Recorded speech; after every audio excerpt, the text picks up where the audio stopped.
Gusto ko munang humingi ng tawad kay MTRCB Chairman LaGuardia sa mga salitang binitawan ko kanina. Chairman, medyo depressed lang ako kaya kung ano-ano nasasabi ko.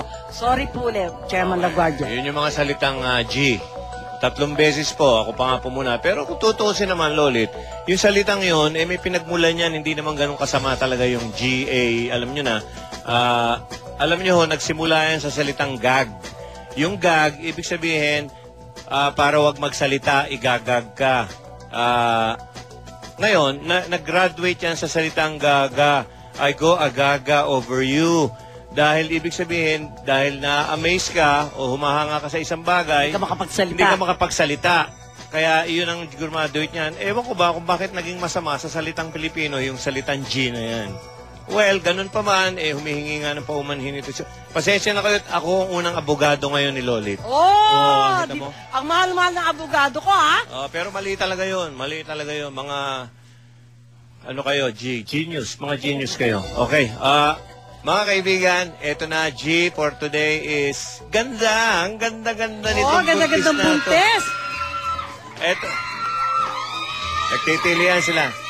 Happy birthday, ganda! Thank you po. Thank you. Laki-laki na, no? Kung may contest nga ng magandang buntis, ito naman ang winner. Jenny Lynn, for you. Thank you po. Happy Mother's Day. Ayan. Thank you po. Kumusta na yung second? Ikaw, Lolit ba? Alam mo pa ba itong mga trimester na to? Kalimutan ko na yan. Matagal na yan, no? Kumusta na yung second trimester na pagbubuntis mo? Nag-enjoy mo ba? Kasi iba talaga na-enjoy nila. Opo, yung lalo na yung magana ka na kumain. Tapos kahit ano na makita mo, okay na. Kakainin mo na lahat. Kanya. Hindi ka na maselan. Pero nabibigatan ka na? Mabigat na. Alam mo na ba kung boy o girl? Boy! Boy! Ay! Mga fans! Mga fans ni Jenny Lynn nandito. It's a boy. Oy! Sandali! Kayo ba may gusto kayo? Bago ko tanungin si Jenny Lynn, tanungin namin ni Lolit, kayo ba may gustong name dun sa baby boy niya? Ha? Live? Anong live?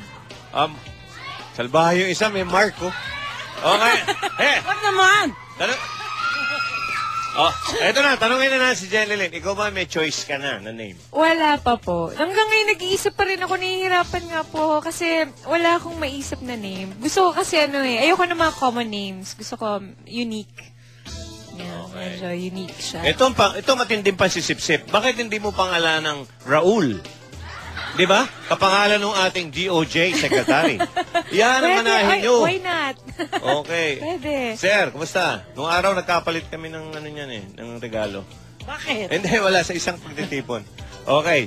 Paano mo dinadivert yung attention mo, lalo na pag may intriga na para, alam mo na, iwas depresyon at konsumisyon at iwas pa sa mga ganong bagay. Paano maiwasan mo na hindi naman maka-apekto sa'yo?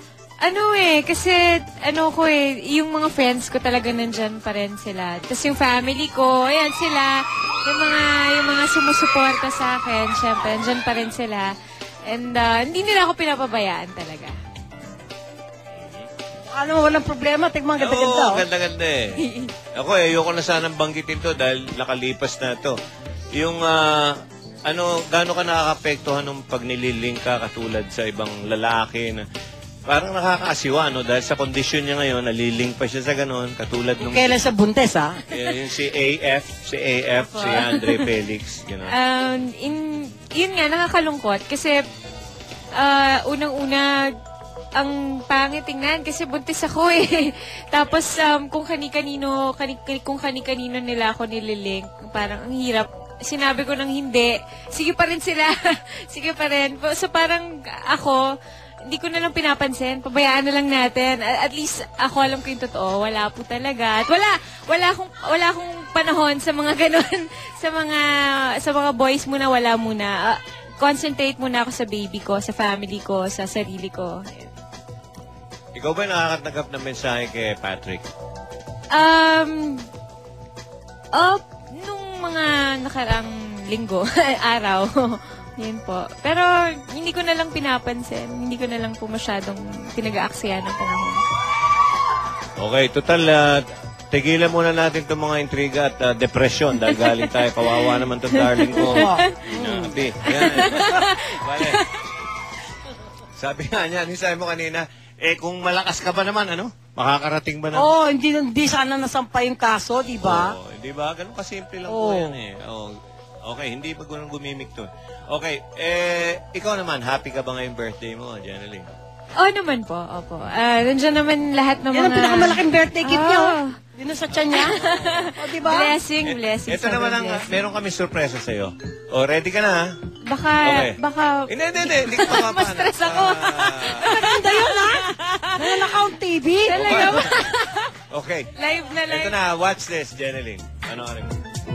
Anak, 21 ka Ano na. video yan, ah?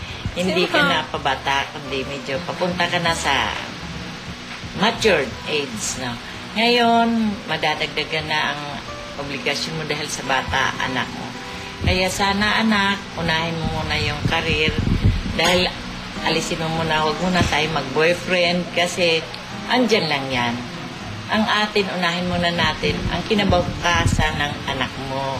Kasi kami ng papa mo, patanda na, hindi na magtatagal kami dito. Siyempre, ikaw na ngayon ang haharap sa anak. Kaya anak, sana, huwag na maging matigas ang ulo. Inaamin naman niya eh. Nak, makinig ka sa akin, ha? Mahal na rin kita. Mahalin mo yung baby natin, ha? Alagaan mo lang, sana manganak ka ng maayos. Magdasal ka. Huwag mong pabayaan si Lord para tulungan ka niya. Mahal ka namin ng mama mo. Hindi ka namin pababayaan. Mahal ka pa rin namin. Maski nagkaganyan ka na,